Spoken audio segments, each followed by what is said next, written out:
Homesteading and farming was the backbone. America was very agrarian, and your community was your 8 to 10 people outside right around your area. And so we like to encourage people to cultivate that, and in order to change America, in order to change American laws and government and society, we have to get back to that small farm, that agrarian kind of society where neighbor helps neighbor, homesteaders is helping homesteader. We have to steward people in more than just food and health. We have to steward people in hope and in steadfastness. And so that's our goal here as we move forward at HOA. I'm Amy Fuel. I'm the founder of Homesteaders of America. Basically, I run everything with the help of a pretty large team. And I couldn't do it without them, because just the faces of HOA is all of the workers and homesteaders and helpers that are helping us behind the scenes that people don't always get to see.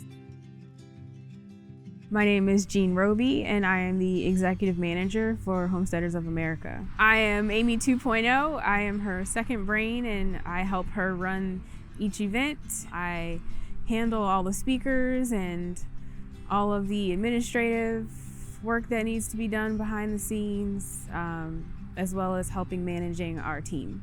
I'm Janet Garman, and I've been with Homesteaders of America for a number of years. I've been on the team as the vendor coordinator.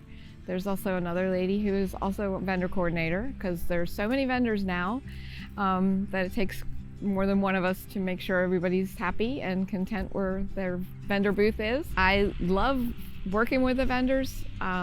It's kind of something that meets my heart, because I've been a vendor for many years myself, so I kind of know what they're looking for, what kind of things are going to be a problem for them, how weather's going to affect certain placements, and just try to keep them visible and happy. And I think welcoming them and letting them know how important they are to this conference and this event in general is the most important thing I do.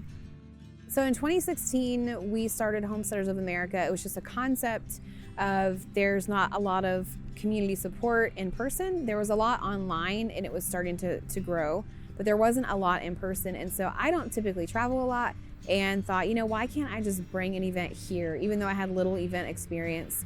And so that's what we did. We started HOA in 2016 with our first event in 2017.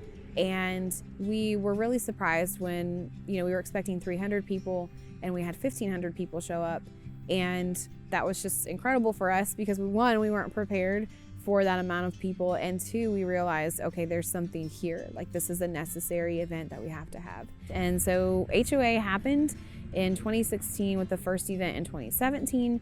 And we were expecting around 300 people to show up, and we were definitely shocked when 1,500 people showed up. It was a pretty incredible experience, because we weren't expecting so many to come with just a little exposure that we had. And so in 2017, we had our first event here in Virginia, and it just blew everyone away. I can remember sitting in the front row, and there was a guy sitting there, and he was just crying, and he was holding a little girl that had fallen to sleep. And he, looked distraught. And so I went up and I asked him, I said, why are you crying? Are you okay? And he said, I just wanted to thank you. And I said, thank me for what? And he said, my wife and I, we have a family of 8 or 10, I can't remember. And some of them are ours, some of them we adopted. And for years, we've lived a homesteading lifestyle, and people, they've shunned us because they don't understand, they don't get why we're doing it, why we're homeschooling, why we choose home birth. And he said, for the first time in our lives, we actually feel like we belong somewhere. So that led us into 2018, where we actually had to change the venue and go to a larger venue, and we doubled that number in 2018. We had about 2,500 to 3,000, and then from there we just doubled every year until we maxed out the facility in, I guess it was 2021, and we had about 6,000 people. And so it's been 6,000 consistently each year since then. In 2021, we saw an influx in people coming because of the 2020 pandemic. And so generally when you run an event, you can expect, 20% of the people who bought a ticket not to show up, but everyone showed up in 2021 from not being able to go anywhere in 2020.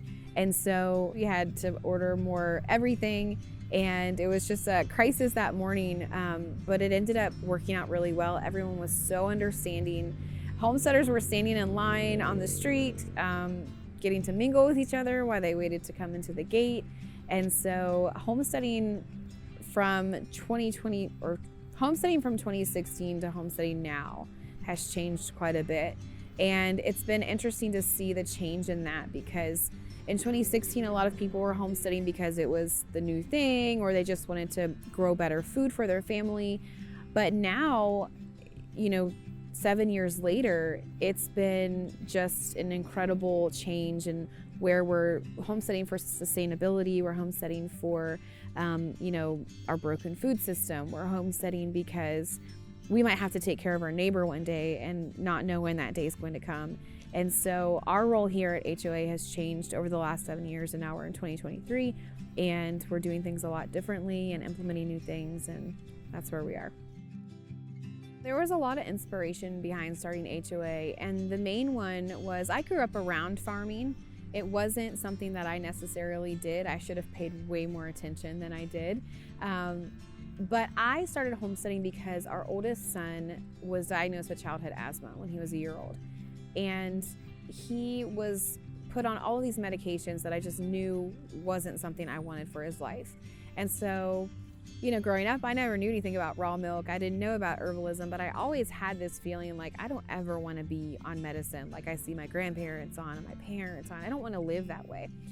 And so when he first started dealing with childhood asthma, I started researching herbalism, and herbalism set us on the track of chickens and milk and all of these things. And so I was completely and totally on board with homesteading. We lived on a half acre in a subdivision, and we did all kinds of things on that half acre. But my husband at the time was not on board with it. And so I didn't really have a lot of support. And, all of my friends were online.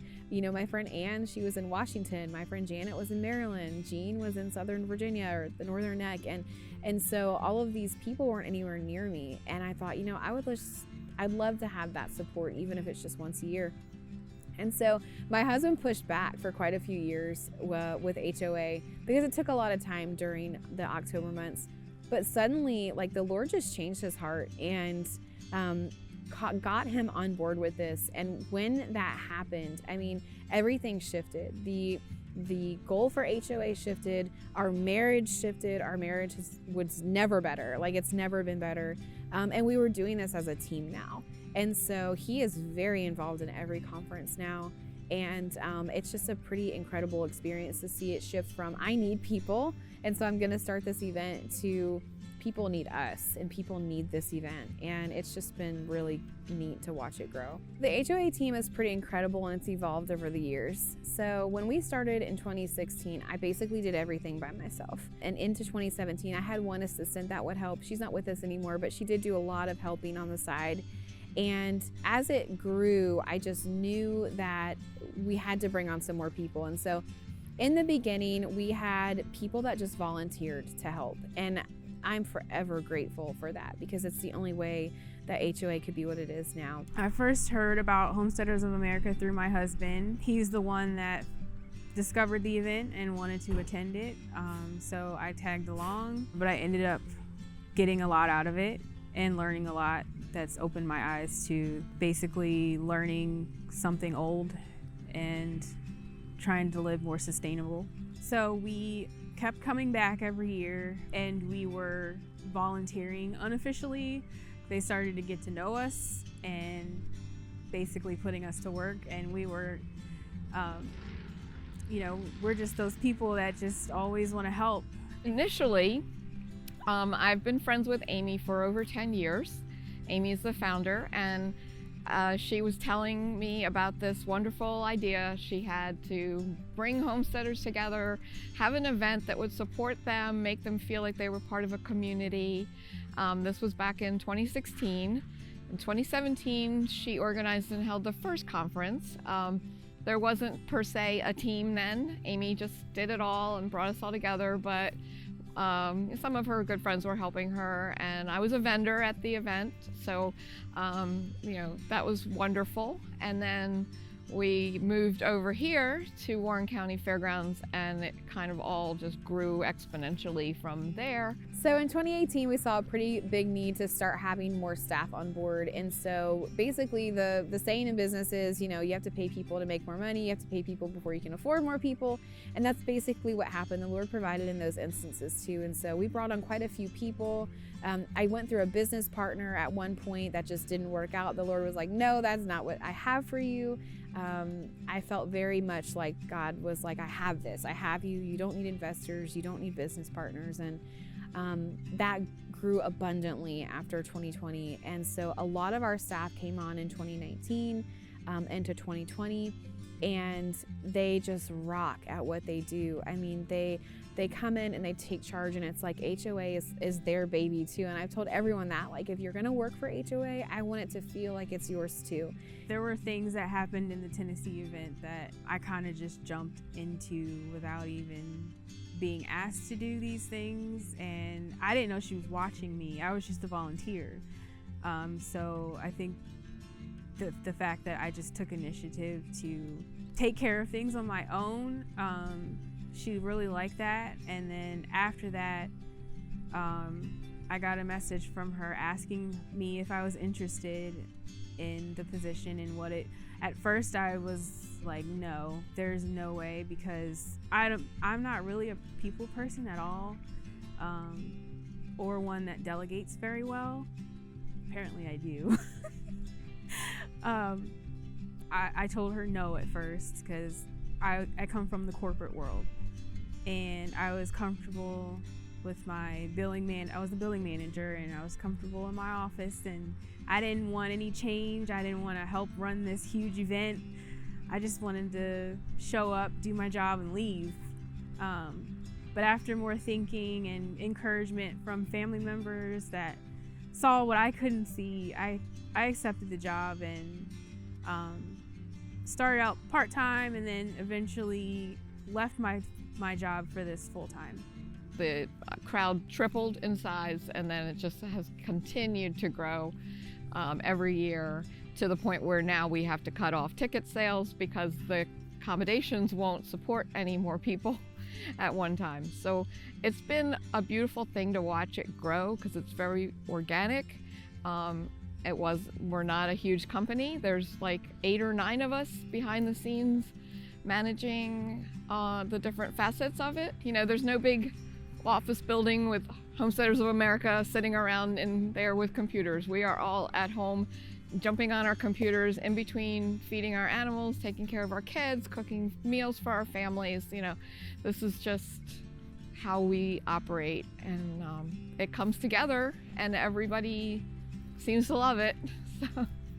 When you have a purpose in doing something and you feel that purpose, you do a much better job at it, because there are times with HOA when it's tiresome. It is late night work at random times, and they do such a great job at what I've hired them to do. And so they help run the event. They step in, when I've had both of my recent children, they stepped in and just ran the whole thing. And so having a good staff on board, they're all homesteaders, they're all farmers, they all have their own place to run, but they come here and help out when we need them. So with the first 6 birds that I got that were just backyard chickens, after learning more and coming to the Homesteaders of America conferences, I realized that maybe I should have more. And so then we got more egg-laying chickens, and then we got meat birds, and then we got into turkeys and started raising turkeys mostly for ground meat instead of buying it from the store, because it's totally different when you do it yourself. I don't know what that stuff is at the store. Our farm is a sheep farm, so we sell products related to our wool. So yarn kits, different facets of things you can do with yarn, or wool, actually. So That's what I started selling at the first event and continued on. This is the first year that I have not brought a new release of yarn. So this year I am here solely as vendor coordinator, vendor support, and it's just, kind of grown. I've always done really well here as a vendor. The support from other homesteaders has been wonderful. And you'll find that we have a nice mix here of homestead businesses that are just, strictly selling what they create on their homestead, and businesses that support homesteaders. So like fencing companies, hardware companies that sell certain things that you need in order to make your own food, processed food. So we have this wide range, and then we have these wonderful food vendors who come and feed this crowd every year, and they're amazing because the lines are long and they never get flustered, and they just keep feeding the people. It's just really been energizing. Last summer, 2022, we sold our first house and we moved to my in-laws' house, and we've been renting from them, and we planned on renting until my son graduated high school, which was this year, and probably stay a little bit longer. So basically we weren't looking for anything at all. Mark and Amy mentioned a property, and it sounded beautiful, but I didn't mention it to my husband at all. We weren't looking, so why say anything? But then they ended up mentioning to him anyway, and he couldn't get it off of his mind, and he's like, well, let's just go look at it. So we went to go look at it, and we couldn't close our mouths. Like, it was just a beautiful piece of property, 21 acres, an old farmhouse. It had been neglected, the land, but you could see what it was and what it could be, and we bought the house in 4 weeks. Everything was just lined up, like everything fell into place within that 4 weeks. It just all went so smoothly, and we prayed on it and positive this was a godsend property, that this is where he wants us to be. Everything just lined up. The money to purchase it, things we had to get rid of. There were just people that were just willing to buy it just right then and there. And the way that the private sale was set up, the lady that owned the property, she was in a nursing home, so she had a power of attorney handling everything, so that made it difficult, but it still worked out. Like, we didn't do any work, even down to the realtor that helped us. Like, she just down payment, it just happened, so you can't pass that up. Even if you're not looking, it's like all the signs were there, and we went with it. We had to. So we've had a lot of difficulty in pushback with HOA. So, there's the trendy homesteading, there's a lot of different homestead features, events, businesses, but I would say one of the biggest pushbacks for HOA has just been a lot of trying to figure out, are you prepper minded, are you not prepper minded? Because that's a whole different thing, right? Like, you have preppers, you have homesteaders, you have different things. We've had a lot of pushback from social justice organizations. We've had people say, our event is all of these things that it's not. And really, we're just here to teach people about farming and how to live a more sustainable life, no matter what your religion is, what your race is, whatever it is. We have people from all over the country and beyond that come to HOA.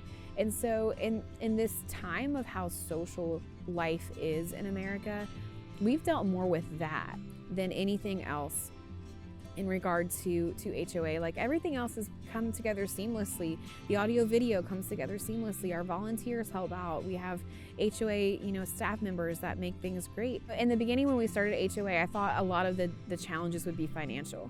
And it seems like the Lord has just provided over and over and over again. I can't tell you how many times we've looked at our bank account, even this year, and been like, man, I wish I had like $6,000 extra dollars. And we'll go into another account and see there's $6,000 extra dollars that we didn't have before. And so we really believe that God just has his hand on it. There's such an incredible movement within the homesteading community that I don't even think most people are aware of. But I believe God's just raising up warriors in the homestead community to provide for their neighbors, for whatever is coming to America and beyond. And so we've had some pushback on that. We've had some pushback with the social justice stuff, but otherwise it's been pretty uneventful at most events. I would say the difference between us and some of the other conference events that are out there also is one thing I noticed from the very beginning: the attendees are happy to be here. They're just the kindest, nicest 5,000 some people that you could find in one place. It's God-centered. I think that's what sets us apart from other homesteading organizations. So there's a lot of differences with HOA in regards to other events. We started in 2016 with the first event in 2017, and it seemed like about 2 or 3 years after that, we started seeing all these homestead events start popping up, and that's awesome. We really encourage them to do that. But there's always something different about HOA. Every year we have people come and say, I go to this event or that event, and they're great. They're great for education and learning. But Homesteaders of America feels like a big family reunion. We're doing something different this year in 2023 in particular. Is we can all prepare physically for whatever is coming to America. But if we're not prepared mentally and spiritually, it doesn't make a difference. And so we actually started something new called Homestead Revival. And this is our first event that we're having here in 2023. And it's to take people to the next level. 90% of the HOA community is Christian or of some Christian denomination. And that means that we have something that the rest of the world doesn't have. We have direction, we have guidance, we have the word that can help us out. And we want to cultivate that in our community as well for those who want that in our community. Because at the end of the day, if we're just homesteading to just homestead and there's chaos happening around us, we have to steward people in more than just food and health. We have to steward people in hope and in steadfastness. And so that's our goal here as we move forward at HOA. We need to continue to support people who want to live a more sustainable, agricultural-centered life.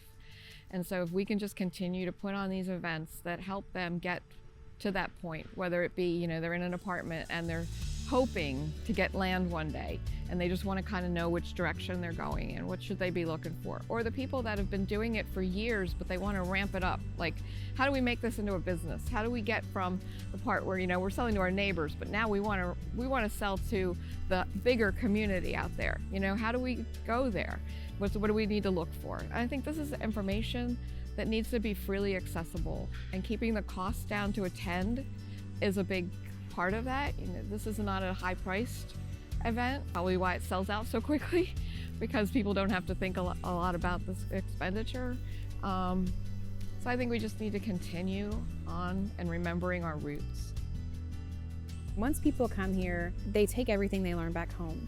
And so not just back home, but in their community as well. And so one of the things that we say in opening ceremony is we really want you to grasp your community here and grasp onto what you've learned, and then take it back to your community and teach them how to do it, and teach your brother or your aunt or your cousin how to do it, and create purposeful and intentional communities where you are, because one day HOA may not exist. One day none of this may exist, and we may just be with our own community. And so our biggest goal here, and to make people go deeper, is to, yes, come here, this is great, but from there, go and back to your community.